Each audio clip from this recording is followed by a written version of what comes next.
Now, the choice of Uhuru Gardens as the venue for this year's Madaraka Day celebrations was significant. The gardens are considered the birthplace of the nation, as this is where the Kenyan flag was raised for the first time back in December 1963 to mark the nation's independence. NTV's Zainab Ismail now interrogates why President Uhuru Kenyatta chose that venue and its importance to Kenya's history. President Uhuru Kenyatta made his way into the historic Uhuru Gardens in typical presidential fashion, albeit his last as head of state and commander-in-chief of the defense forces. An elated crowd filled the garden that sits on a 68-acre piece of land along Lang'ata Road in the capital, Nairobi. 58 years of self-rule, this is the first time we are celebrating Madaraka Day at these hallowed grounds. A venue, the president noted, symbolizes a significant part of the country's liberation struggle, where more than 10,000 freedom fighters were tortured and killed. And why do I call Uhuru Gardens hallowed? It is because our founding fathers wanted us to celebrate this ground as a camp of martyrs and the birthplace of a nation, a place of remembrance, healing, and renewal.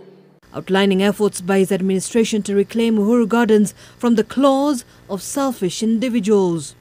Following many years of neglect, this historic site had become a den of thieves. And in fact, it is on record that part of the 68 acres on which these grounds sit had fallen into the hands of unscrupulous individuals. We have reclaimed it and grabbed the site back and restored its dignity and purity. Now, there's a very specific connection with Uhuru Gardens that he shares, President Kenyatta shares with his father.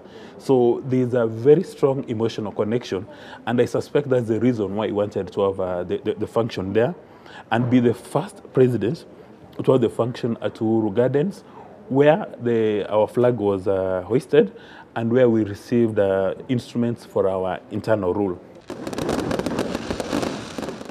On the eve of this 59th Madaraka Day, President Kenyatta officially opened and unveiled the iconic facility. There will be over 20 different galleries, and we will find different sections that I believe will inspire our belief in the greatness of our nation.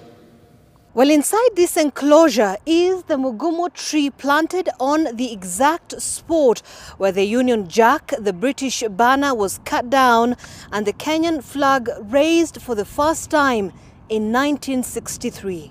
In respect of the memory of these great sons and daughters of Kenya, we have had the honor of lighting the eternal flame at the tomb of the unknown warrior, and its flame will flicker until the end of time, to showcase Kenya's internal gratitude for the sacrifices and the struggles of those who have gone before us. Zainab Ismail, NTV.